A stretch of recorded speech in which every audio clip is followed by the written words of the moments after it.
Rapsody. What up, Brenton? How are you? I'm good. So let's start off. What does success look like to Rapsody? Success to me looks like being able to wake up every day and do what you love. And for me, live comfortably. So as long as I can get up every day and create music or create art in general that inspires and touches people, and still be able to pay my bills at the end of the day, that's success for me. Anything else that comes from that is, just a bonus, the blessing. Do you feel successful at this moment? Yeah, I do. I do. At this moment. Before I think it was more so of being comfortable financially. I don't even want to struggle, but I didn't have to be so over the top where I had to have 15 cars and a big house. It's just like, if I could eat well and be able to dress fly and fly and move when I want to, and if my mom needs something, I could give it to her, and I'm good. So I'm at that point now. But and the music is moving. More people are discovering it every day. Like, as an artist, that was big for me too. Like, I wanted to create bodies of work that at least people could have the opportunities to know about and listen to. Now, whether you like it, that's up to you. But at least have the opportunity. And early on, like during the process, that was the hardest part. Like, you put out music and you're like, man, I want this to be in spaces and I want exposure that other artists get for at least people to hear the music. Like, that was hard. Like, why don't I get these same opportunities? But, everybody has their own path, and I've become comfortable with mine. So. And people talk about pop, but hip hop is pop culture now. Oh, it's the most popular. Yeah. Like, people, they take pop, and pop is just short for popular. And nothing right now is more popular than hip hop. So, the sound, though, there's a difference in sound where, some people are in hip hop that make pop music. Like, this isn't necessarily rap music, like, or even the feel of what hip hop is, because you can listen to like an Erykah Badu or a Mary J. Blige record, and though they singing, it still got hip hop elements to Absolutely. it. So it's R&B hip hop influenced, but there's some artists that make pop music that want to be labeled rappers, and it's just like the music doesn't reflect that. Like, none of these drums, anything you doing what you do over is hip hop. So what makes it hip hop? I honestly think it's all in the drums. Like, whether your drums are boom bap or whether they got heavy 808s, it's just something in that rhythm that it's just blackness. It just penetrates through your soul. Whether it's West Coast, it's just something about the way black music is made that it penetrates through your soul versus other people that make music, and it's just frequency. It's just certain tones that I listen to, and it's just like, I don't feel nothing.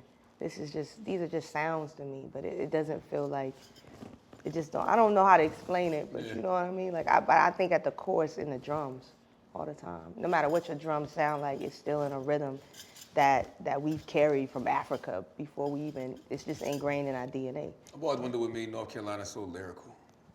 Oh. Like, when you got the little brothers, Yeah. the Coles, and even you say what you want, the baby get busy. The baby is, what? Yes. He goes hard. Like, I sit and listen to him, like what he says and how he says it, his flow, his performance. Like, he's a beast. Like, what I think where people ask us all the time, like, how, for one, like, I don't think North Carolina is like Southern. I think we more Middle East Coast than anything. That's how I look at it. And two, because we have so many black colleges, HBCUs. A lot of people from the North would come down, New York, Philly, and go to college, and they would bring the music and the culture with them. So that's naturally just ingrained in our area now, because so many people have migrated there, whether they came from New York and went to college for 4 or 5 years and left, or they ended up staying. That's where we get a lot of that style from, and from the drug dealers. I-95 cuts right through, so you hear a lot of times, there's a place in Raleigh that you can go by, and people like, that's where Biggie used to, do his work at. Like, Biggie used to be in Raleigh, North Carolina. Nas has family down there. I'm sure Jay has gone through there, but, the drug dealers would come through, and with them, like, again, you come off and drop off a Wu-Tang tape or this tape, and now, we just influenced by the style. So what inspired you? Did you get like those early East Coast mixtapes? Because I know you had to be influenced by one of these spitters early on. Oh, definitely. I was influenced by mostly New York spitters. Before I even got to the West Coast or the South, it was all New York, New York, New York videos. Like I was just like a kid in a candy store. I was locked in front of that TV. Like that was cool for me. I always envisioned myself growing up and living there. Like that's where I wanted to live. That's how I wanted to dress. Like, you know, you go to North Carolina and a lot of people change the accent too. Like that's heavy, heavy. So as far as music goes, where I'm from, like super small town, so we didn't have no record stores. Like you got to drive 30 minutes to go to a CD store. And two, like growing up Jehovah's Witness, my mom and dad are not letting that CD in the house with that parental advisory sticker. Like the first CD that I owned was Warren G's Regulate.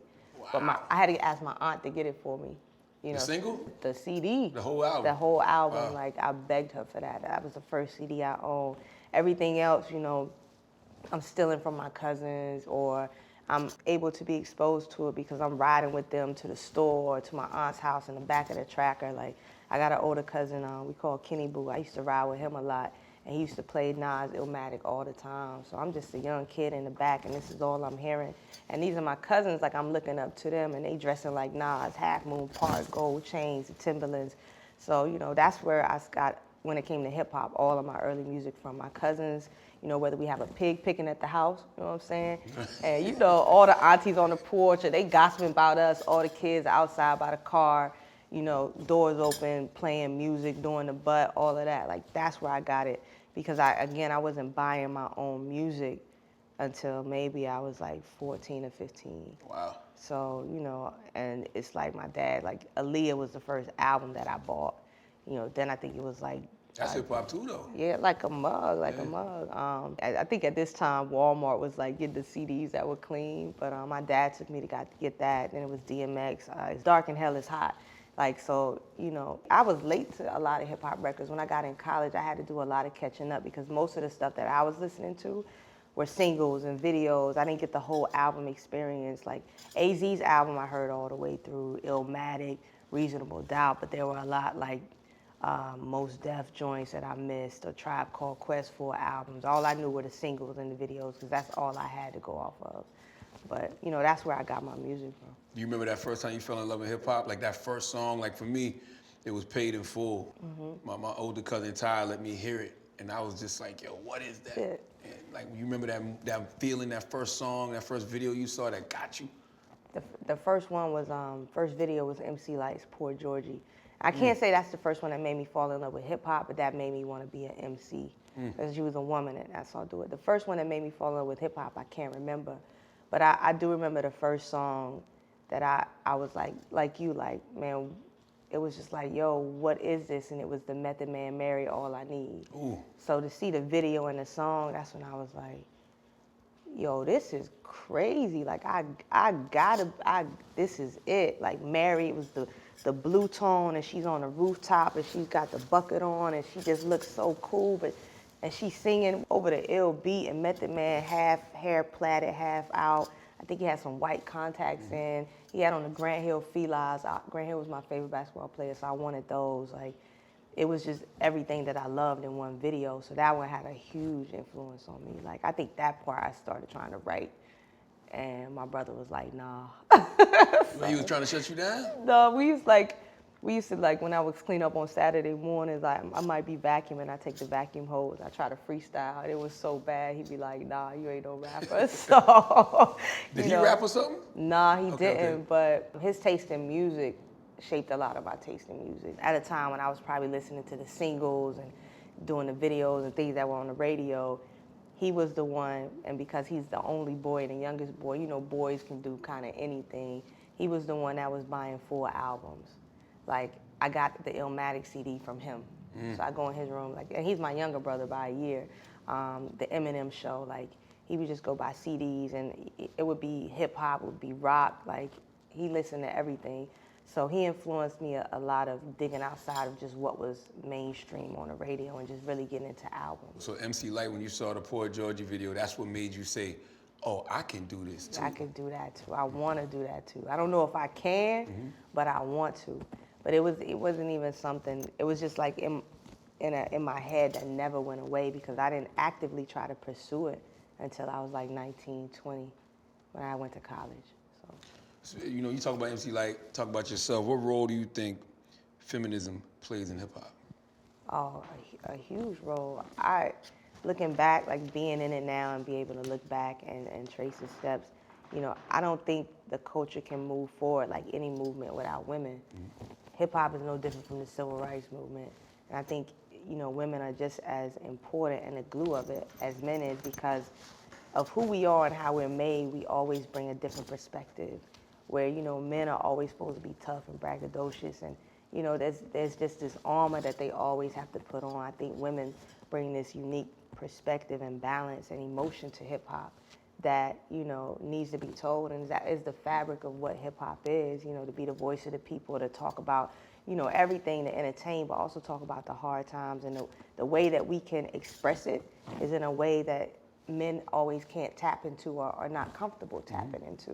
You know what I'm saying? I think we was talking about this yesterday when you were showing me that book about learning your male and feminism, feminine side. Yeah. Like, a lot of men aren't comfortable with tapping into that feminine Sacred masculine side. and divine feminine. Exactly. Yeah. You see how they do Drake. You know what I'm saying? Like, I used to kill Drake for that. Yeah. You know, but then you realize, like, nah, he's been tapped into the right things for a long time. Exactly. Yeah. And it's cool to be vulnerable. It's okay to be vulnerable. But, you know, I understand where for survival men can't.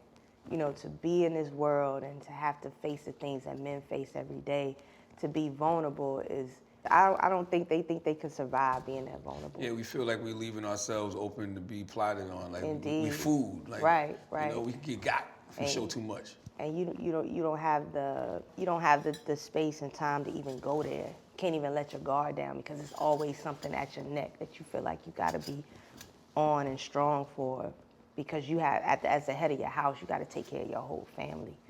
So, you know, I understand where it comes from. So that's where women come in as far as hip hop, you know, to be the voice and to be leaders in a whole different way. Like, look at Queen Latifah, how she came in with UNITY, like, and demanded respect. Like, MC Light, what Lauryn Hill did, like, it was vital to the culture.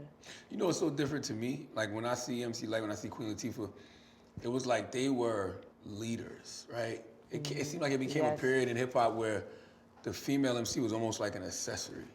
Right. You know what I mean? Right. It was.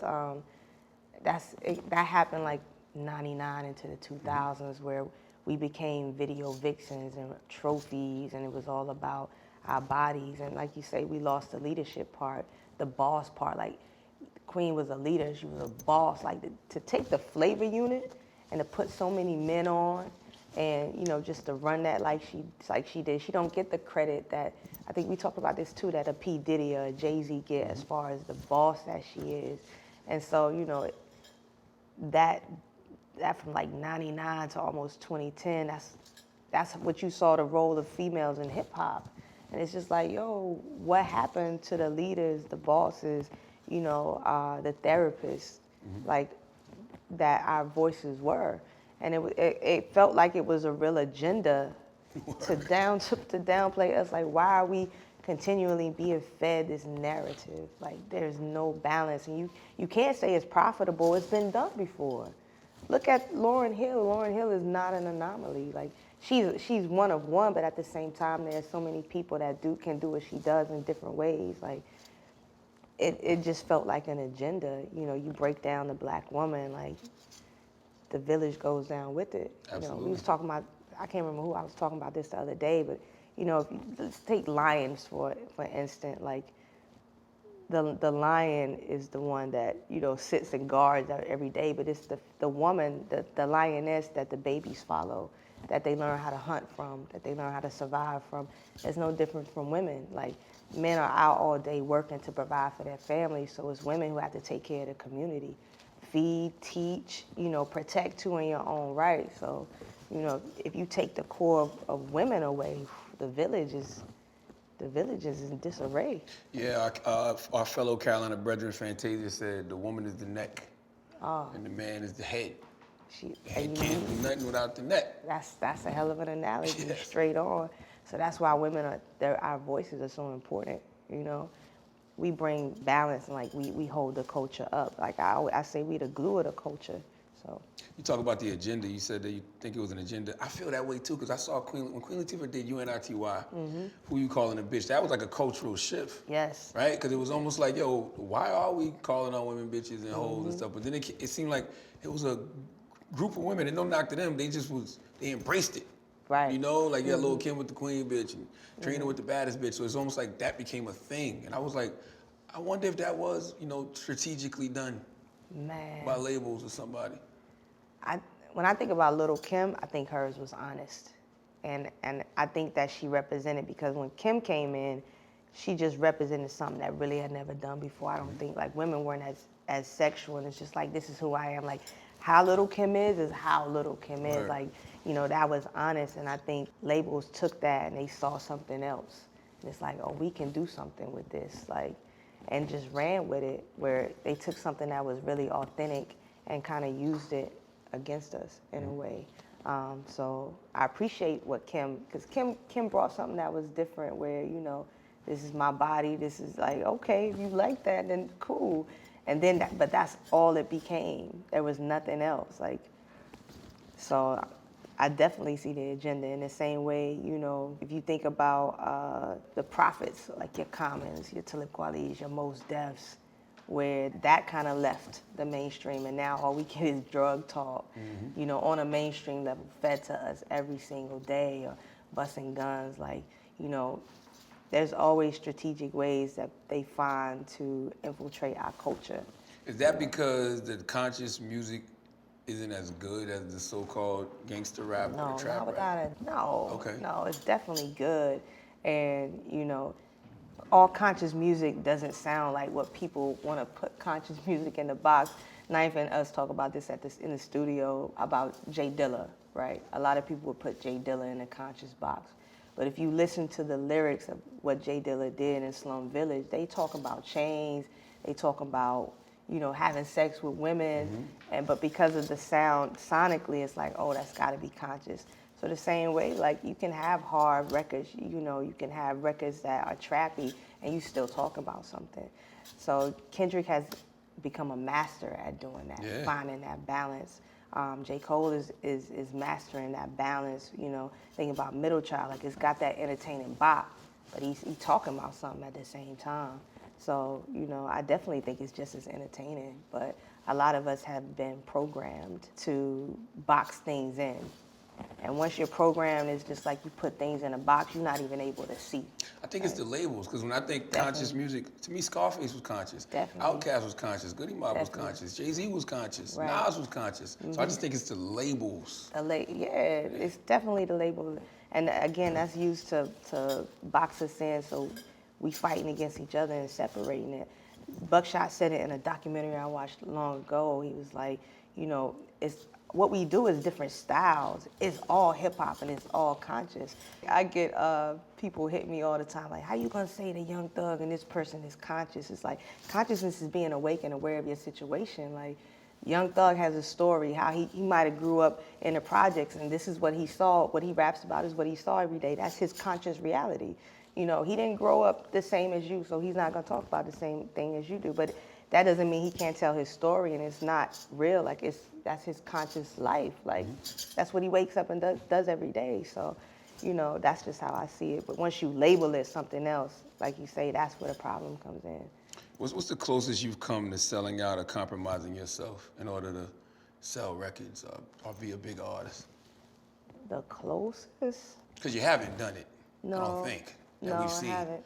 Maybe the closest that I could think about, and it's something that just we had to figure out how to do it, is the sound, like doing records. On my albums you might not hear it, but in the studio I might be in there and I might just try a different sound that might be a little trendy, but I'm still talking about something. And the conversation for us to try to figure out is, if we put this out, how are your fans gonna feel about it? Are they gonna think that you're trying to sell out, you're trying to chase radio records? Like, how is that gonna translate, and is it gonna feel authentic? But I don't think, like, force-wise, I don't think I've come close to that yet. And it's never authentic if you got to ask yourself that many questions. Because either you want to do it or you don't. I think a lot of times it's authentic, but overthinking it. You know what I'm saying? Like, if I rapped over a trap beat, it's like, it might be dope. Like a lot of times, we're like, it's dope, but how our fans gonna feel? It's like, what do you mean? Like, I can't grow as an artist?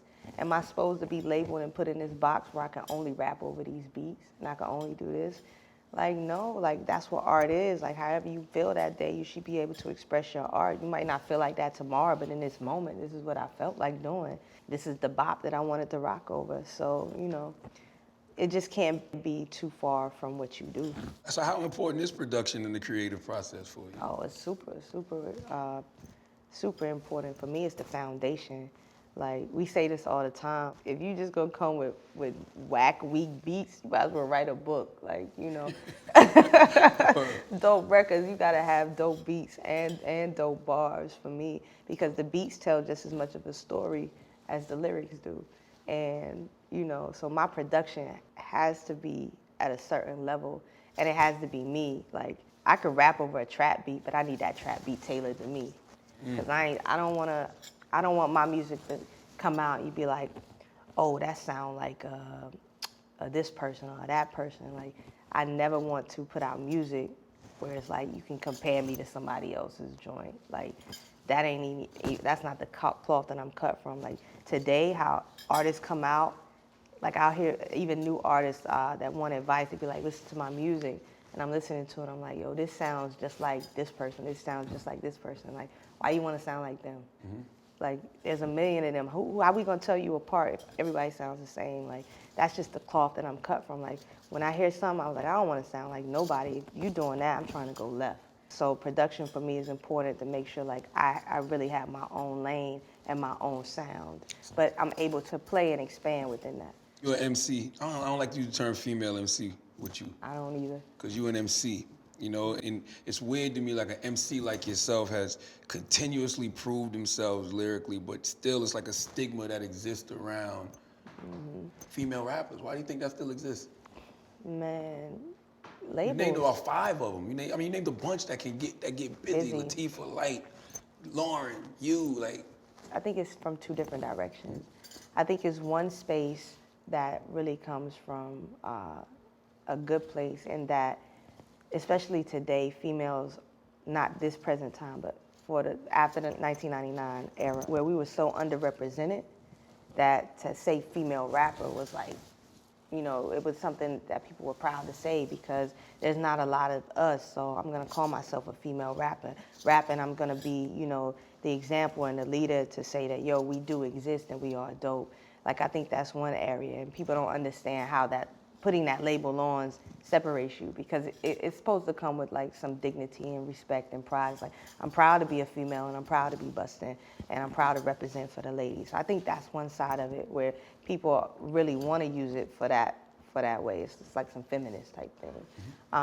And the other side is small-minded or ignorant some people can be.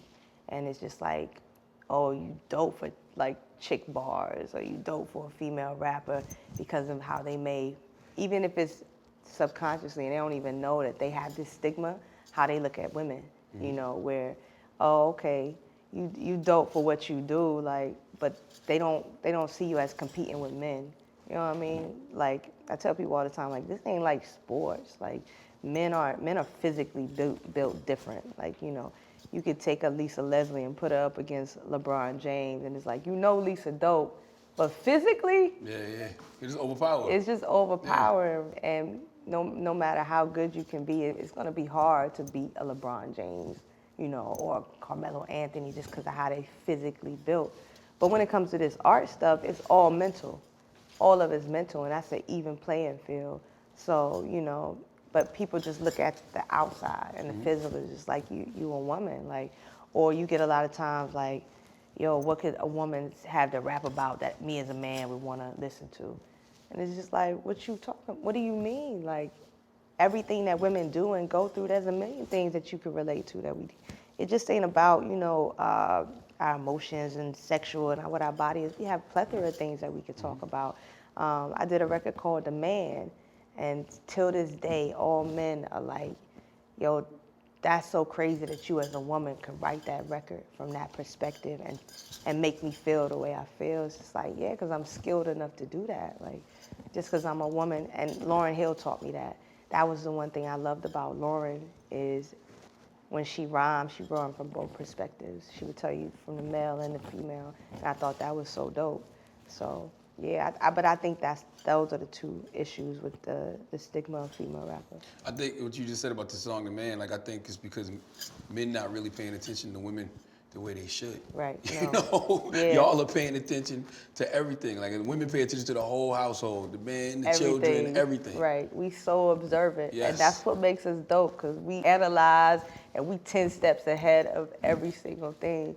You know, and that's why we could do it. Where men, like I say, they exist to survive. I think sometimes, so they don't, they don't always take in and don't have the mental space or time to take in what we take in. But Do you ever think if I was a man and had these rap skills, how would I be viewed? all the time, Where? all the time. My fans say it too. You know, the ones that get it, they be like, "Yo, if she was a man and she was rhyming the way she would, She'd be it'd be Kendrick. lights out." You be talking about her like Cole. Yeah, like Kendrick, Drake, like right? Yeah. I might be Grammy nominated this year. Who knows? But without a doubt, like I have to fight 20 times harder.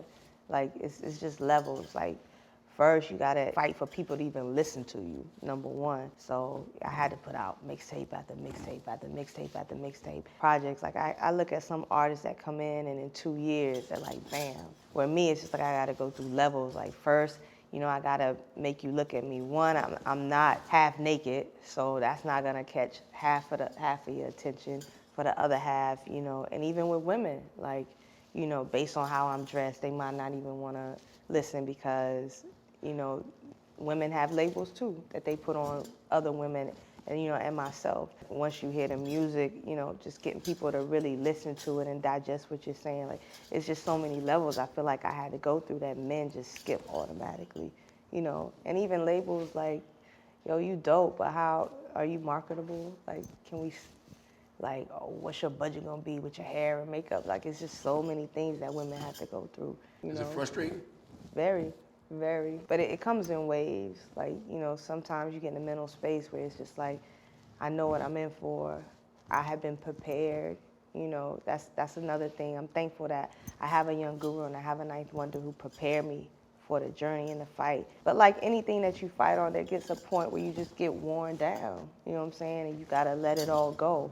But it definitely gets frustrated because like, how much harder do I have to fight? Like, why do I have to fight this hard? All my life I had to fight. With my own people sometimes. Like, why do I have to fight so hard? Like, what I do to y'all? But, we all imperfect, so you just do what you can. Why do you think you're underrated? Because clearly you are. Bruh, like, I don't know, to be real. I think about 3 things came to your mind just now, and you caught all 3 before you let them go. That's what I think just happened. Yo, you saw my mind. Why am I so underrated? I mean, one, I think because I am a female that is lyrical, that, I go against the grain. I don't fall in line of what's popular and trendy. I don't know why. I honestly can't really figure it out. A lot of times it's hard for me to see how other people see because I'm like, mentally, I can't even understand how y'all even got from this point to that point with this. Like with hip hop in general, or? For instance, I put out Eve, right? And there was a female that wrote an article on OK Player about, the album's dope, but she sounds like a pick-me artist. What is a pick-me artist? Where she's saying that out of everything that I said on Eve, in interviews and everything, that she felt like I was coming from the perspective of, oh, y'all should like me, I should be the standard, I'm not naked, I did this without having to do clothes, so I'm better than everybody else, and that's why men love me type thing. Like, you want to be a pick-me artist, like men pick me because, I'm the standard, I'm different. I'm just like, how did you get there? For the life of me, I cannot figure out how you listen to the album and the interviews and how I talk about all women, and you got to that I'm a pick-me artist and I'm putting other women down because they dress the way they do or they choose to make the music that they make. Like, I was just dumbfounded. And that came from a black woman. So that's why I be like, yo, I myself, I can't even really break it down to understand like how people get there. Yeah, that's wild to me because hip hop is a pick me sport. Yeah. Jay-Z said, I'm the king of New York. I want you to pick me as the king of New York. Right. T.I. said, I'm the king of the South. I want you to pick me as the king of the South. Lil Wayne said, I'm the best rapper alive. So therefore, I want you to pick me as the best rapper alive. So even if you were doing anything like that, what's wrong with that? That's what I mean. Like, emit light rap or emit tear. I drew a line without showing my body. That's a skill. That's a skill, yeah. That ain't saying like, oh, necessarily like, y'all fuck this woman and this woman because they had to be naked, but I'm telling my story within that. And for me to be able to make it to this point without having to compromise what wasn't true to me, that's something that I'm able to, that I'm thankful that I could do. For other women that feel like I don't want to do that because that's not true to me. If it's true to you, do it. But I also speak for the women that take the path they want to take, and you don't have to take that path. There's room for us all. That's all that means. Like, you know, for somebody to take that and to flip it to like yo, y'all are wild for the night. Do you really feel like there's room for everybody? People say that, but sometimes in hip hop it don't seem that way. I think so. I think there's space and there should be room for everybody. In the way that I look at it, let's take back to the 90s, like you had Lauren, Latifah, Light, Missy, Little Kim, and Foxy Brown. I think they're all different, and there was space for all of them, you know, and we all could listen to them and we all could appreciate them. You know, I'll get DMs from some girl. I love it because it's so funny. She's the last one I saw. She was like, my boyfriend probably think I'm crazy because I be on my Rapsody, Cardi B, Ari Lennox all in one. You know, she's like, I'm on my Black Panther, but I'm turning up at the same time, and it's just like, that's okay. You like, some days you might wake up and feel like that. I do too. You know, everybody, you know, some days you don't want to listen to Rapsody every day, and that's okay. You want to listen to Cardi B, or you want to listen to Tokyo Jets, or whoever. You want to listen to LaKaylee 47. But I feel like there's room and space for all of that, and for you to like all of it, if you honestly like it. And I'm never trying to force anything. If you like it, but you shouldn't feel like you can't like it, and there's not a space for you to not listen to anybody. Right. Like, that's when I say there's space for everybody. That's how I look at it. The same way there's space for a Young Thug, there's space for a Kendrick Lamar. You know what I'm saying? Like, what were your expectations for the Eve album? Especially coming off Layla's Wisdom, Grammy nominated, everybody loved it. What were your expectations for the Eve album? It's a rule of thumb for me, like, to never go into releasing a project with expectations. And I would tell myself that because I never wanted to pump myself up and never be disappointed. So I told myself, like, just put it out. Whatever you get from it, you take it and you expand from there. But with this one, it was just like, one, I wanted or expected for it to reach Black women first and for them to love it. Like, that's what I wanted. Like, that's who I was talking to. I wanted to give something good back. And two, because I was so proud of what we did and how much growth I had, like, I expected it, you know, to be critically acclaimed, which it was. You know, I didn't expect to get nominated for every award, but the Grammys, you know, were one of the first and only award shows to ever acknowledge me. You know, before, you know, I ever was nominated for a BET award, never been nominated for Soul Train Award, never for NAACP. The Grammys was the first one. So it's just like, you know, at the height of music, like, maybe we could do that one again. Because, you know, you want to be acknowledged for your art.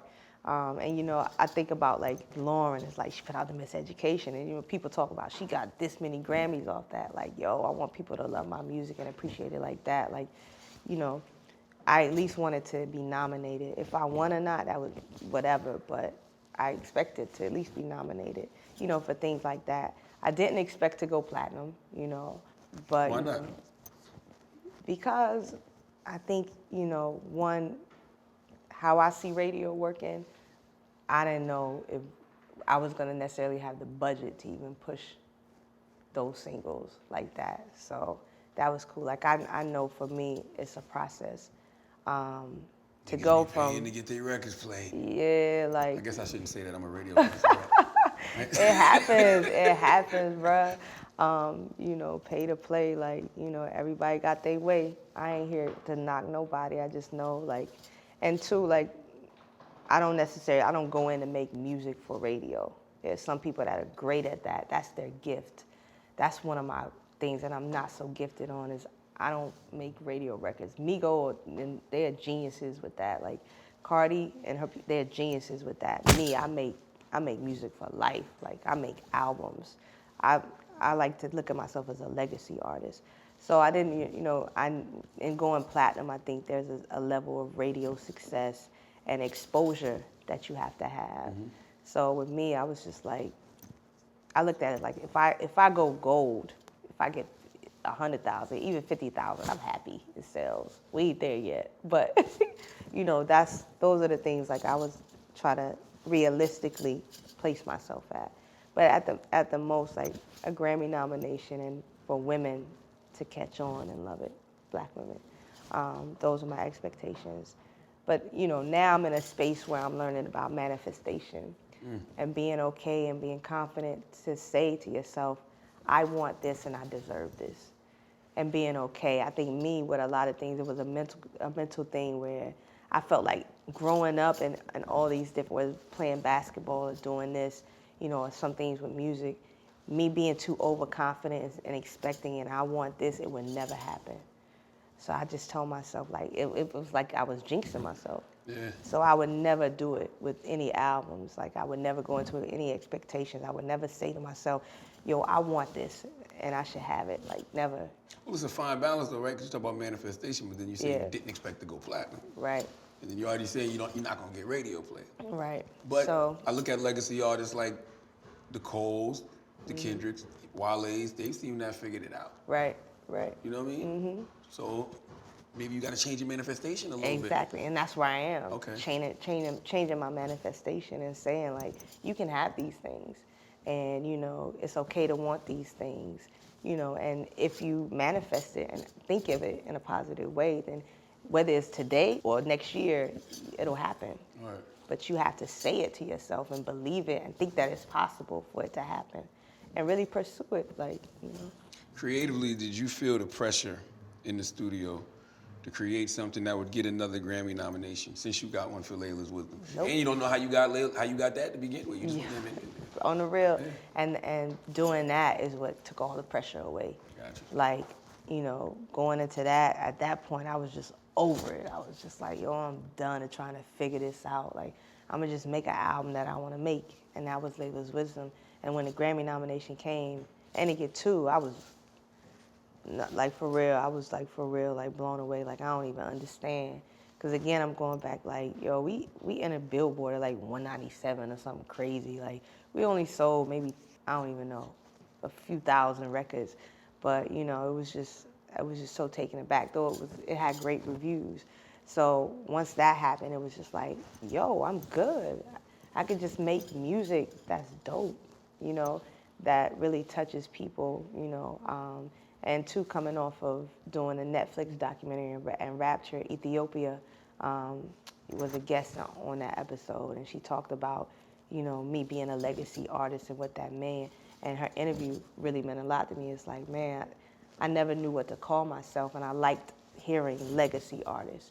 So I was like, yeah, that is what I want to be. You know, at the end of the day, I might not have as many awards, but to call myself a legacy artist and to be known and respected as maybe a legend one day, one of the greatest to do it, yo, I'll take that. Right. And so that's how I went into this project. Just make music that was honest and pure and what I felt like doing at the time. I saw what you posted on Instagram about not getting the Grammy nomination, and you said you were disappointed and frustrated. Like, why did that hit you so hard? Because I just felt like, yo, out of all the projects I've done, if we acknowledging it, this one earned it the most. And I honestly felt like, yo, not only is rap album of the year, but I should be an album of the year, you know. That's just how I felt at that time, and I'm never, ever that openly like I would never say this in an interview, but that's how I felt about the music that I made. Yeah, and that's why this is my manifestation, and really being vulnerable and open about, like, I'm just really comfortable. Like, we homies, so I'm letting it all out. Like, I would never express myself in this way, but that's how I felt. Like, yo, this is one of the best albums across all genres of the year. I agree. You know, and I think I wanted, you know, what all my peers got. Like, you know, I wanted to be acknowledged like Kendrick Lamar. J. Cole isn't acknowledged enough. You know, he always deserves to be in the conversation, but, you know, whether it's him or, you know, just performing on an award show, it's just like, man, I want to be in those spaces. And that might be part two of how I grew up watching the artists that I love. Your Jay-Z's, like, you look at Jay-Z, like, he has the music and everything else, but he's also decorated with these Grammy awards, these BET awards, you know. You look at Lauryn Hill, she's decorated. And I felt like, yo, I have the music and I touch people, but I don't have no decorations. Yeah. You know what I'm saying? And you think like, man, I need that, like, to even validate myself, you know, but I'm learning more and more. It's like, those things are great to have, but it necessarily doesn't validate you. You want to be acknowledged, you want to be validated. You think that goes back to something maybe in your childhood where you were seeking some type of validation from somebody that you didn't get? Maybe. I have to dig deep. Like, that's how, like, a therapy session. Like, what in your childhood where you felt like maybe a talent show you lost when you was young, or a basketball game? I think some of it had to do with basketball. Like, you know, I was good at basketball. I probably could have played at least a D1 level, D2, but I could have made it at D1. Maybe not starting, but coming off the bench. But I was good at it. I know I was. And I remember we never won a conference championship or like a state championship, though we got close. But it was my senior year, I think, and my coach called me in and she was like, you know, I just want to talk to you. She's like, everybody knows you're the best on the team, so I want to ask you if it's okay if I don't give out an MVP award and I just give out 2 most improved. And me being the person I am, like, I'm just so humble and nice. I was just like, yeah, it's cool with me. But inside, I was just like, yo, I worked so hard. Why can I not be recognized for all that I've given to this game, to this team, and this sport? Like, why do I have to bow down so other people can feel comfortable? Like, I earned that. You know what I'm saying? Like, maybe amongst other things, I don't know. But just the type of person I was, I think I always put myself on the back burner. Or even like instances like growing up in Snow Hill, and I would never go to school and like dress all the way up or be too fly, because on days I would, it might be a girl like, oh, you think you cute today? And I'm just like, yo, I like what I got on, that's it. So I always dimmed my light so other people would be comfortable all the time. Like, you know, if they talk about, you know how we are in our own community sometimes about complexion and our hair tone, like the way my hair is, like, oh, you know, people might say something like that. So, you know, I would downplay everything. Like, any compliment I got, I'd be like, nah, I don't want it, because I felt like doing that would make other people uncomfortable. So I always dim my light. So maybe part of that is where it comes from too. It's like, you know, I'm tired of dimming my light for other people. I'm tired of not, you know, being okay with just being acknowledged for what I did. Like, you know. Yeah, because you're creating these amazing body of works, but maybe it's no campaign around it because you're not telling, because I'm mixing in all of you. Right. Not just on the mic, because you do it on the record, but like when you're having these interviews, these conversations, like, I'm better than y'all. Right. You know what I mean? Exactly. Everybody else is telling you that. People pulling you to the side, like, yo, you know, all the time. You're really dope, rap. Like, you one of the best out here. My label does it all the time. They do it in the chat. They come up with nicknames for me. Like, they don't even give me a name. In the chat, they just put 3 fire emojis. That means Rapsody. And I'm just like, yo, I don't know how to take compliments like that. I wonder if that's a Carolina thing, yo. Maybe. I'm just saying, I don't like, you know why? My father used to always say, you're never as good as they say you are, and you're never as bad as they say you are. Right. So I've always just been like this. That's how I felt.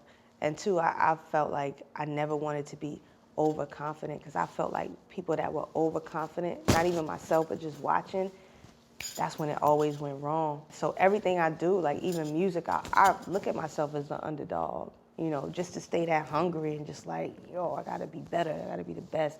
I don't like saying like, yo, I'm better than y'all. It's like, nah, okay, I'll be the underdog. I'm gonna get even better, even though I'm already performing at this height of a level. Going back to the rap and basketball thing, when you said that your teacher told you, yo, you the nicest on the team, you know, but we just gonna give out these 2 most improved awards instead of the MVP. Do you kind of feel like that in rap? Like everybody's telling you that you're dope, but until you get some sort of validation, an award or something, it don't mean anything. Like, do you, or maybe you're doubting yourself because you haven't gotten those awards? Like, am I really the best if they're not giving me that? Nah, I don't think it's doubting myself, but I think a lot of times just how I'm learning the business is like, a lot of times people that get these awards, it ain't off talent, it's off pure popularity. You know, a lot of times just somebody being in your face all the time and it's name recognition, where it's just like, I got a list of people I'm gonna nominate for this. I know this name, because I see it all the time. I don't know who she is. So, you know, it's not even in the running. So just layers, I think, but it's not myself at all. Like, I think I'm one of the best, but two, I don't think I would have as much of a problem with it if I got off social media and stopped reading what all these other people's opinions are. And I feel like I'm learning to see how people think, have been programmed to think. Like, I don't necessarily tweet a lot, but I read everything. Like I can search my name and read everything, conversations. So I read it just to see like where people are, and what I learn is that validates me for them, or whoever the artist is. They'll be like, yo, she can't be that nice because she went platinum, or she can't be that nice because she don't have this or this many awards. And I'm just like, y'all really put people's worth based on these award shows and these platinum plaques and these numbers. Y'all don't care about the music and the talent. It's all number based, you know, when y'all rank people. So it's just like, oh, so for me to be respected by you, I got to get these ornaments, you know, and these platinum plaques for you to see my work, because the music is not good enough. And I think that's where I get in my head. I got to get off social media for what? Because honestly, that shit don't make no sense, because the rappers that got all of that, they still shit on it. Right. They'd be like, how is that person doing that when they what? You know what I mean? Right. So like, it don't even add up what they saying. Right, so it's nobody wins, you know, at the end of the day. So that's what I'm learning. Like, I ran into Clark Kent the other day, and you know, he was like, you cannot put your validation in those awards. Word. You cannot. He's like, I know for a fact that you go around, like I got off the Big Crit tour and you talk to the people. He's like, at the end of the day, 20 years from now, they're not gonna say, oh wow, Rapsody had 20 Grammys. They're gonna say, look at the body of her work. And he just had to bring me back to zero with that. And I was just like, you're right. So I can't get caught up in that. Like, I can't let people suck me into that, because I know better. For us who aren't in the music business, when we see artists getting snubbed for certain awards like the Grammys, and we ask ourselves why they tripping, like what do these nominations change as far as your career that makes artists care? Like forget the validation, just what does it change as far as you professionally? I think that's validation is a part of it. Like, I saw the difference in getting nominated, not only with Kendrick for To Pimp a Butterfly, and I don't even like to count those, like, because that's his, like, I'm just thankful to be a part of it, but it did, you know, shine some light onto me. Like, I feel like after that, you know, the doors open when they weren't necessarily open before, like, for you to go in and be like, oh, this is Rapsody, she was Grammy nominated with Kendrick Lamar for To Pimp a Butterfly. It's like, oh, okay. It's just like, oh, you check off, like, you know, or for my fans to be like, yo, you should listen to Rapsody. I don't know who that is. But she got 3 Grammy nominations. It validates them for them. So I see it with my fans and I see it with myself. When Layla's Wisdom was nominated, like, it's just the opportunities and exposure and doors for me, I felt like just opened up more, because I had something attached to it that people respected. And I feel like, you know, there's so much music that you have to weed through. In that same way, it's just like, oh, this helps me weed through, like, who might be deserving of this spot. Like, oh, you got 3 Grammy nominations. I ain't heard it yet, but if you got that, then come on in. Like, that's how I felt. Nah, you're right.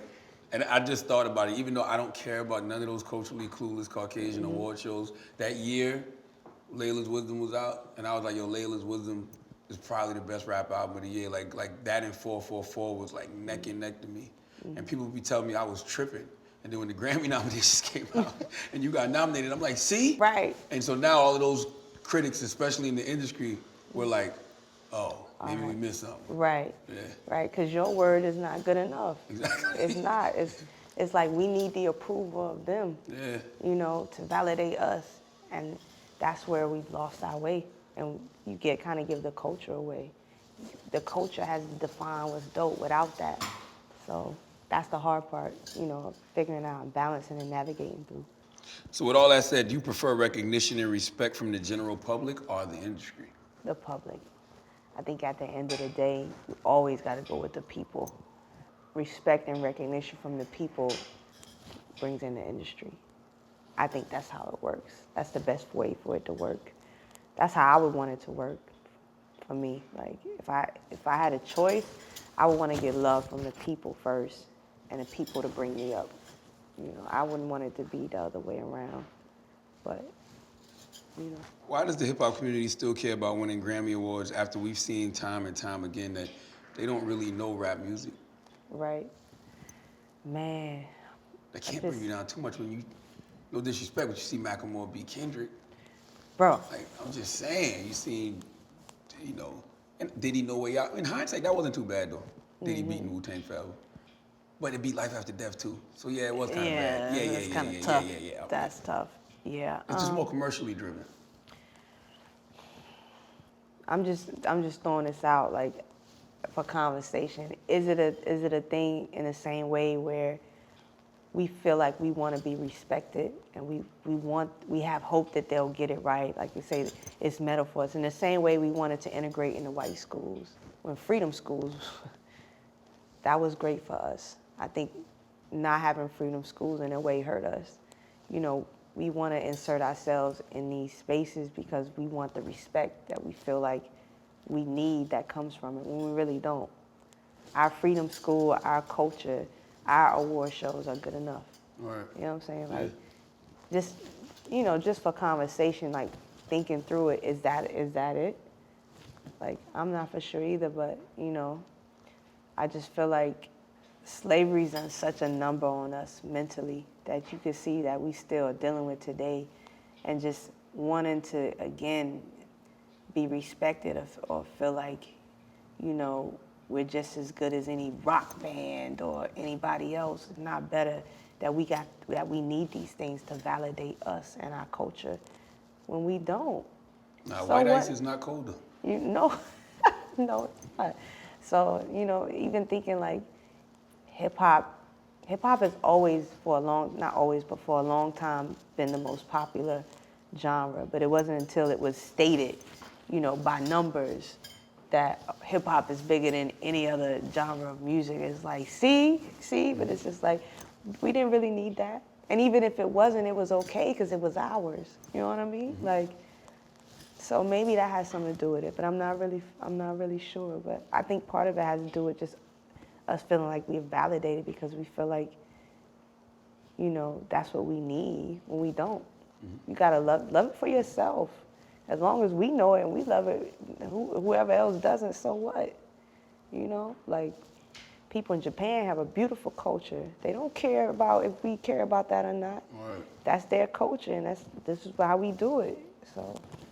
So some people think that, you know, integration wasn't necessarily a great thing, right? It was like, well, it was better when we were segregated. So do you feel like that with hip hop? Like we should put more emphasis on the Soul Train Awards, NAACP Awards, BET Awards? I did. I didn't know, I'm gonna be real with you, I had never watched a Grammy Award until I got nominated with Kendrick for Complexion. Like, everything I watched was black. NAACP, Soul Train, BET Awards, those are the joints that I wanted. Right. I never ever dreamed of like having or wanting or thinking I needed a Grammy Award. Like I spoke about, you know, the famous picture of Lauren holding, you know, all the joints, but you know, I was just like, oh, it's dope. Like she got this award too from BET, but it was all the black awards, and I was like, yo, I can't wait for the day that I get to perform on that. like me performing at this year's BET Awards was a moment for me because I always dreamed about that, like being nominated, winning an award one day. Like that's what I put my stock into, you know. And then I got into business, and somewhere along the line, I let myself, you know, hear in the industry talk about, yo, Grammys, that's the biggest award you can get in music. So I was like, oh, I never knew that, you know. So everybody, you know, put so much weight on it. I was like, oh, okay, we need that. But still to this day, it's still the black ones that mean the most to me. Yeah, even when you talk about Lauren, I think about Outkast when they won. I never thought the Grammys were cool because they get, well, no, I never thought Lauren was cool because she had a Grammy. Right. I thought the Grammys were cool because they were got, acknowledging Lauren. Lauren's still gonna be cool. That just makes without y'all a corny doubt. motherfuckers look cool. Exactly, and that's how I looked at it too. Like, I'm looking back like, can we bring the Source Wars back? Like, you know, those were the moments for me. Like, it's just the black ones were the ones that I gave, and still to this day, still give the weight to, you know. But for me, it was just, the Grammys were the first one to acknowledge me in that way. So it was just like, oh, okay. This feels good. Like, this is the highest height of music for the industry, and I'm acknowledged. I was like, oh. Yeah. And what it did for my career, I was like, oh, okay, you know. And even for my own people, it validated me in a way. So I was like, bet, you know. But it's still the black ones that I care the most about. Here's another question just for conversation. If the Grammys' opinion, right, continues to hold weight in our culture despite our criticism, how do you think they should go about being more educated and making better decisions when considering hip-hop categories? When it comes, for one, I think they can, they've kind of started to do it, right? You know, I've heard that there are committees within all genres of the Grammys, country, rock, R&B and soul, as well as hip hop, where they have people from the culture to kind of come and, you know, make sure that it's represented in the right way. So I think one, educating ourselves on the Grammy process and how it works first. Like, how does the Grammy work? How does voting work? Who gets to vote? You know what I'm saying? So one, for one, I think it's mainly us, if they have these committees that get to say what's nominated. But I think in the grand scheme of things, what wins, that's open up to every single body, every single genre. And I think the problem a lot of times that happen is you got somebody in country and whoever that can vote for hip hop. And if they not in the culture, they're gonna go off name recognition automatically. Lil Nas X getting that now. Exactly. So maybe a solution is, you know, there's a council of people that get to vote on who wins. You know, who are these group of people? Maybe it's 100 people that are made up of artists, producers, let me think, whoever, like magazine writers, editorial people, just that know the culture, that can vote on who wins.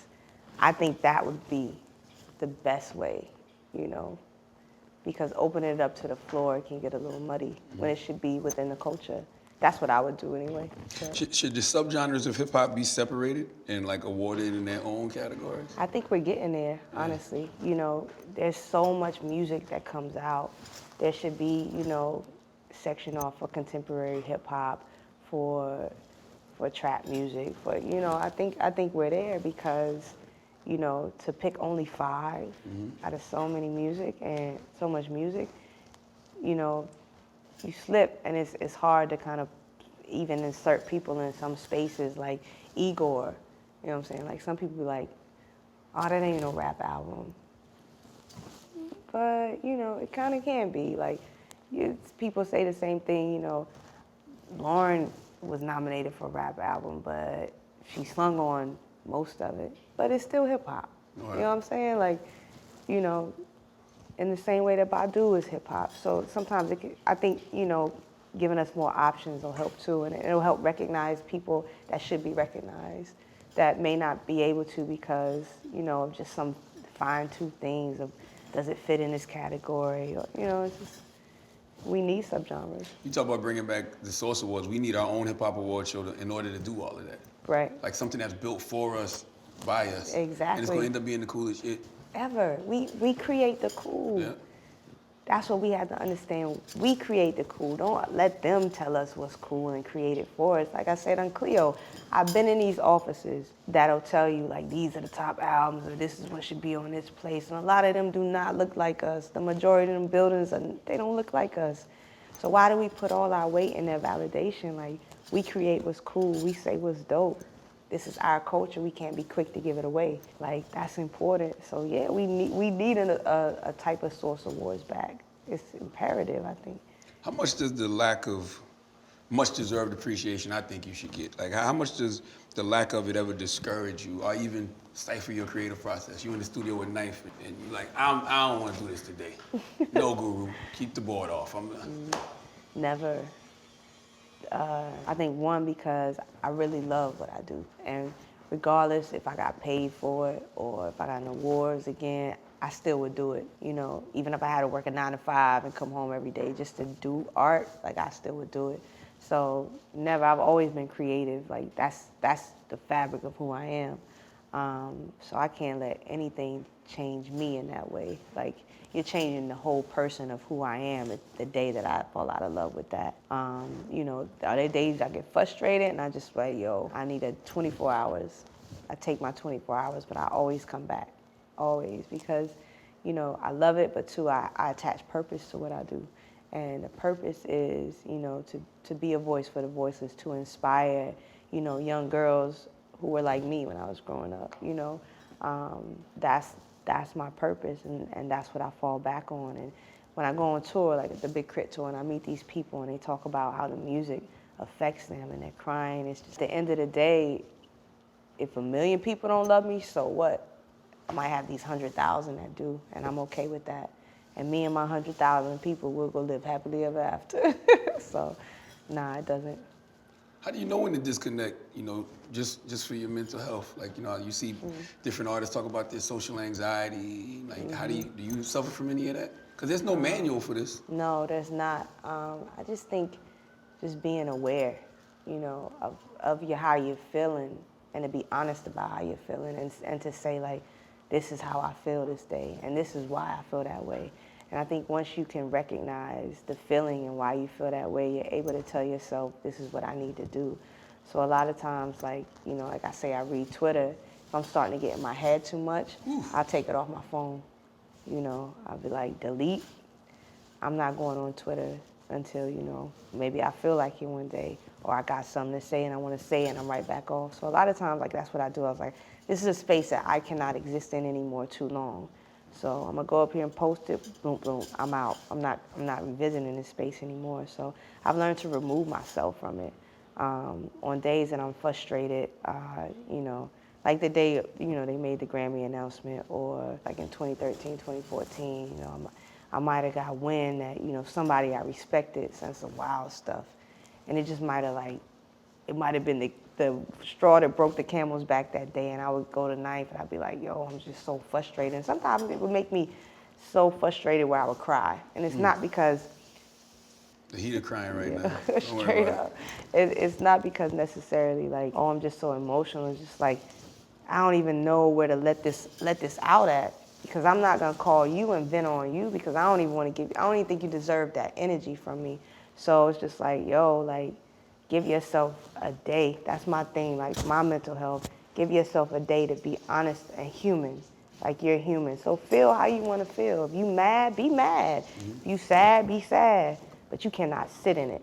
Word. You know, you could be honest about it and acknowledge it, get it out, whatever you want to do.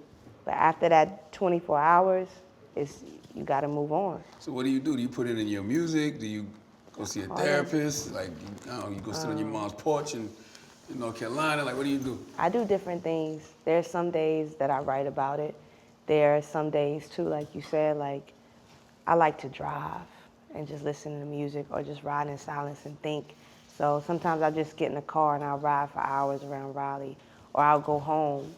And home is a safe place for me, where I'm not Rapsody, I'm just Marlena, you know, at the end of the day. And I'll go sit with my mom, I'll go see my 78-year-old aunt. You know, I'll stay at her house all day and we'll just talk, you know, about everything else other than what I'm doing in music. And that brings me back to you know, the core of who I am. Just being Marlena for that day. The movies, I'll go watch movies. Old school joints? Anything. It'll be like I'll go to the theater. I'll be like, what's new in the theater that I want to see? If not, like a lot of, while I was working on this album, I just watched a bunch of classic black films. You know, like Love Jones, or I go back to, you know, Boys in the Hood, Color Purple. Like, I just binge watch them. I woke up every day and watch a new black film. So you know, those are things that make me happy. I do things that make me happy and bring me peace. Do those old school movies bring you back to like that innocent childhood when everything was so simple, as Wu-Tang said? Yeah, it takes me back to that, but it also takes me back into purpose, you know. And whatever I'm upset about, I'll be like, yo, it ain't even worth it. Because watching those films, those inspire me just as much as Lauren and them, you know. Watching The Cosby Show, like, I love Felicia Rashad. Like, I watch her as her character and what she represents, and it's just like, yo, that's what I want to be. I watch the characters that Cicely Tyson chooses to play and how strong they are, you know, whether it's in Jane Pittman or The Roots, and I'm just like, yo, this story and this character of how strong this woman was reminds me of how I want to be. So it's like, you got to be strong. This is this is part of your culture, your history. These are your people. She is you. Like, it's in our fabric to always fight, you know. So it's just like, yo, you all right? You know, it's part of the story.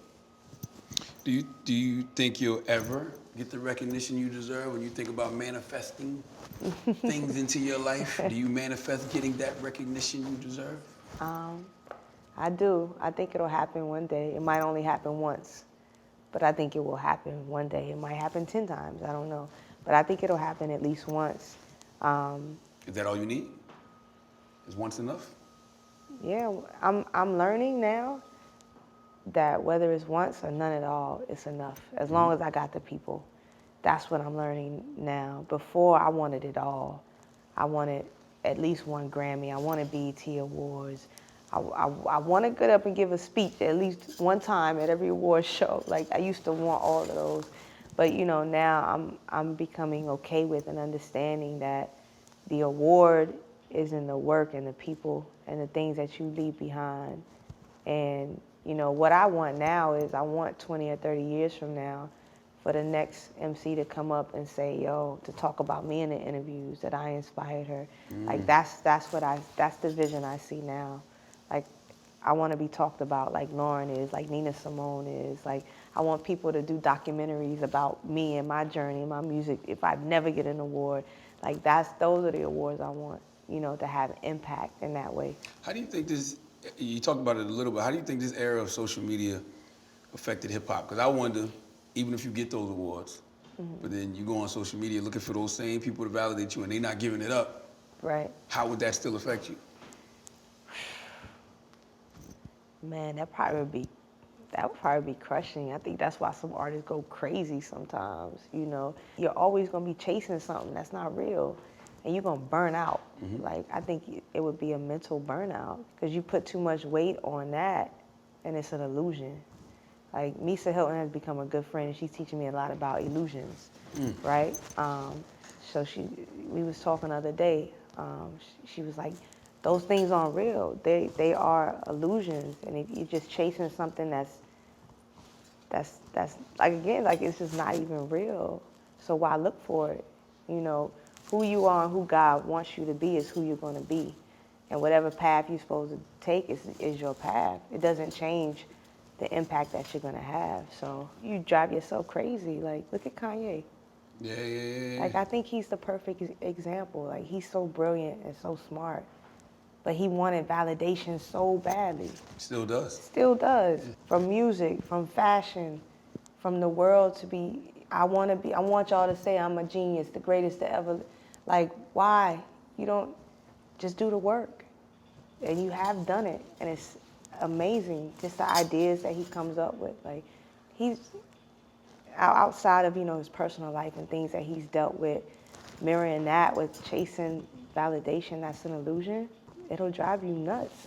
Yeah, and then you realize you're not really doing it are you're not really, those things aren't really for you. Right. No, They're for it's somebody for everybody. else. It's like a wedding, bro. Yeah. It's like, yo, we get married, but they never enjoy it because you spend so much time like getting the building and getting food and make sure everybody else has a good time. Word. Like, who cares? Like, it's supposed to be your day. So it's like a wedding. Like, you build all these things up for everybody else to enjoy when it's just supposed to be for you. And you'll never have peace of mind.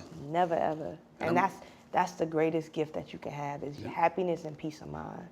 And that's something that I've learned. And again, like, that's something that Ninth has talked to me over and over again about. Don't ever let anybody take your peace of mind. Like, super protective over me, because even energy, he was like, your energy is so inviting and people attach to it so much. Be careful about who you let have your energy, because you give it away to the wrong person and they try to take your life. I don't want anybody to mess with your mind. So it's just something that early on I learned about and I was aware enough about that, I protected and guarded. This new debate that sparked regarding the definition of the culture and whether or not that phrase is synonymous with black culture. Mm-hmm. What are your thoughts on that?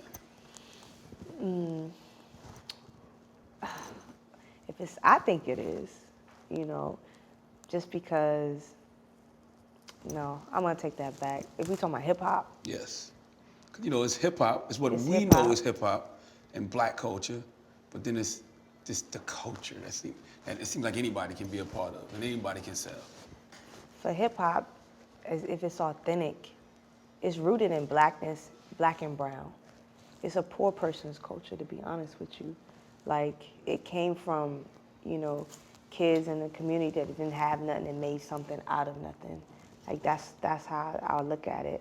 And so I feel like, a lot of it is infused with our culture. I feel like it's just not only for us, but it has to be authentic. You just can't come in this and you don't know about the culture. Like, there's some white people that live and breathe hip hop, like, to the core, and they respect it. They respect all boundaries of it. To me, you could be part of the culture. Like, Rick Rubin is part of the culture. Mm-hmm. He's not black. Eminem is part of the culture. He's not black. So, I just think it's a thing of, just understanding what the culture is and the history of it and, being a part of it. But blackness is heavily rooted in it, too. I don't know what I'm trying to say, but, nah, you're right. That's how I look at it. So what about all these backpack rappers who got, like, I don't like to say backpack rappers. I don't Labels. know why I said that. Labels. Word up. It's easy, though. Everything around us is labels, so it's just so easy for us to do. I'll say these real hip hop rappers. Mm-hmm. That's a label too, though, It right? It is. I was about to tell you that. Damn. You see, like.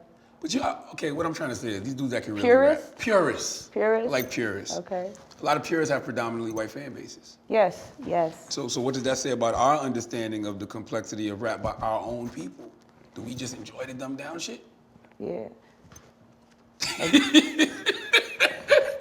You tried to hold on to that when it came out. Yeah. Yo, Charlamagne read it all through me today.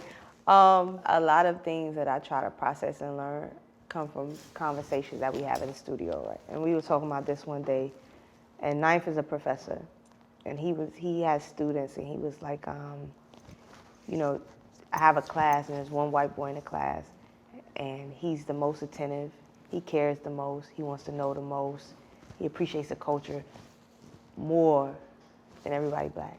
And he says, I think that's because we think because we're black that it's just in us. We know hip hop, we ain't gotta learn about it, we gotta appreciate it. It's just us, and we have to value our culture and understand, like, yes, you are black, but that doesn't make you the hip hop. It just doesn't matter. It just doesn't, you're not born with it in you. You have to, insert yourself in it, know about the history, live it, listen to everything. Like, this is your culture, and if you just like, oh, I'm black, I'm just hip hop automatically because I listen to, this on the radio all day and I like it and I can dance on rhythm to it, that don't make you like, the knower of all things. So I think that's a lot of what it is. It's just like a little form of, for some of us, entitlement, and two, because we don't pass it down and value it enough, you know, and other people will come in and scoop that thing up before you can blink, and you ain't even caught up to what just happened. You know, like even just thinking about our history, not even just hip hop, our history as Black people, a lot of it we don't know. If you go to do your DNA or you try to trace your ancestry, for a lot of us, we can only go back so far because there's no records there, you know. And have you done that? No, I haven't, not yet. But you know, even outside of that, I know a little bit because my great grandmother, my dad's side of the family anyway, they have a book that they made, so they write down everything to a certain point.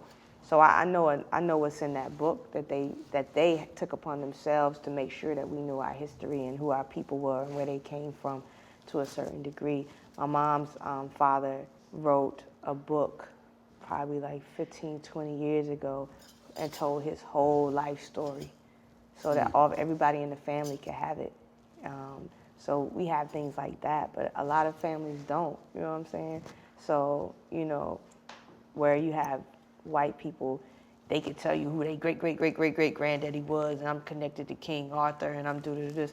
So even that knowledge of appreciating, like, it's even a subconscious thing because they are raised in that, where we can't go back but so far. Mm-hmm. So maybe it's just subconscious that to think of like knowing the history of hip hop and respecting it is just subconscious that I'm just not used to wanting to know that. I don't know, but. You think we don't respect ourselves enough and our history? Because I mean, that's you bring up a good point. If I don't respect my own Black history and my lineage, why would I respect the history and lineage of music? Right. Yeah. I think that's part of it, you know. And saying it in the most respectful way, that is, I don't even think it's intentional. It's just, but this, I mean, I'm just free thinking now, like, this might be part of the problem of what it is. It's like a lot of other people that don't look like us value us and see the value in it before we do, you know. Why don't we value what we create? Do we understand how valuable it is and we are without their validation? You know what I'm saying? Like, or maybe even like we don't even create for that reason. We just create because we create and it's honest to us. But other people might want to monetize it because that's how they always thought, you know, whether it's Native American. We've always been currency to them. Yeah, always. Yeah. But for us, it's just pure culture and living it. They're trying to monetize it, so that could be one thing too. You know, we don't even think in that way when we should, and we can, you know, and I say we should, so we protect it and we have ownership of it before anybody else can. So that's how we have to start thinking. It's like, this is ours, we need to take ownership of it, so we protect it more than anything. You know, just so it's not just empty and just like, how can I make money off of us? No, because we want to own it, you know, and control it and make sure it's done the right way before anybody else can. Does Rapsody think she needs a man's cosign in order to properly prosper in this industry? No, you know what's crazy about that is you hear that a lot, like people say like women need a man's cosign to do anything. I tell people, we're like, every dude has been co-signed by another dude too. Like that's crazy. Like Jay-Z was co-signed by Big Daddy Kane. Kendrick Lamar was co-signed by the whole West Coast. Mm-hmm. That stage and Dr. Dre and Snoop and The Game came out and co-signed him. Everybody has a co-sign. That's like, if you make dope enough music, that's just natural to come. Like people are gonna speak on dope artists. So the idea that it's become like, oh, for women, especially MCs, to get on, they got to come up under a man and, you know, they got to be co-signed by a man. I was like, yo, that's crazy. Everybody in the industry gets co-signed. Why are y'all singling us out? Again, that goes back to how you think of women. Like, that's your problem. It's patriarchy. You think you need that. I know I don't need it. It's just natural.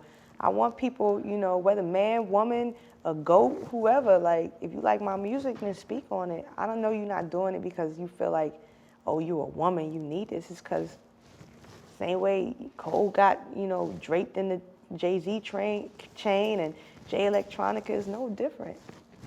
All artists get co-signed. Like, I think that's crazy. The only thing I say would be missing is I would want to see more of our legendary women in hip hop speak more on a new artist. That's something I don't see enough, particularly. You know what I'm saying? Like, You think they know what's going on? Maybe they don't. You know, you think about like a lot of how those women have just, you know, expanded their careers and how busy they are. They may not. There's so much going on, and you know, how do you find out unless you're like on blogs every day, or you know, you're just really in tune what's happening. So I'm not for sure. I can't speak on it. I can't speak for them either. But it's just something I like to see more of. You know what I'm saying? Like, I always try to, even though I'm not the biggest artist, but if I see especially women, because I know the path, how hard it is doing something, I make sure I shout them out, you know, because it necessarily didn't happen for me. But, you know. You being the OG that you needed, basically. Yeah. What would Queen Layla say to you right now in regards to where you're at? Wow. Everything, professionally, personally, just you, the woman you've become. She would say that, you know, she was proud of me and proud that I didn't change who I was. That I'm still Marlena at the end of the day. My aunt still tell me that, you know. You represent us well, and we're proud of you. So I think that's what she would say. And that's ultimately what's going to stand the test of time. Yeah. You've embraced the whole marathon concept from Nipsey. Oh, completely. That's one of the first things when I came in with Ninth in 2009. He said, this is going to be a marathon. He said, most artists who want to be around 20, 30 years, it takes them 7 to 10 years before they break. Like 7 to 10. And you hear that, you like, yo, I'm 10 years? Like, that sounds like a life sentence, but it goes by so fast. And, you know, I've always known it was a marathon, but Nipsey coined it. So, yeah. So what year you on now? What year is this, 2019? Man, I signed with Ninth. Like, we really got to start in 2010, so it's almost 10 years. All right, so next year. Yeah. Next year's See the how year. it's right on time. It's crazy, right? Absolutely. Rapsody, Yeah. I appreciate you, man. Thank I you. value I appreciate you. I know love you do. You speak my name all the time. I appreciate and love you for that. I think you're the best rapper right now, period. Like, of any genre. Like, any gender, I meant. Male, it don't matter. Like, you're just the best MC that's spitting right now. I truly feel that. Thank you. Word. Thank you. I could walk in there. I received that. Word. I'm doing better. You're not being too humble. Nah, it's good. Let people know. Indeed. We're going to keep all that background noise, too. All of that. Yeah, Because we real. that's Carolinas, we keep it funky. Absolutely. Peace. Thank you so much, man. Nah, that was great.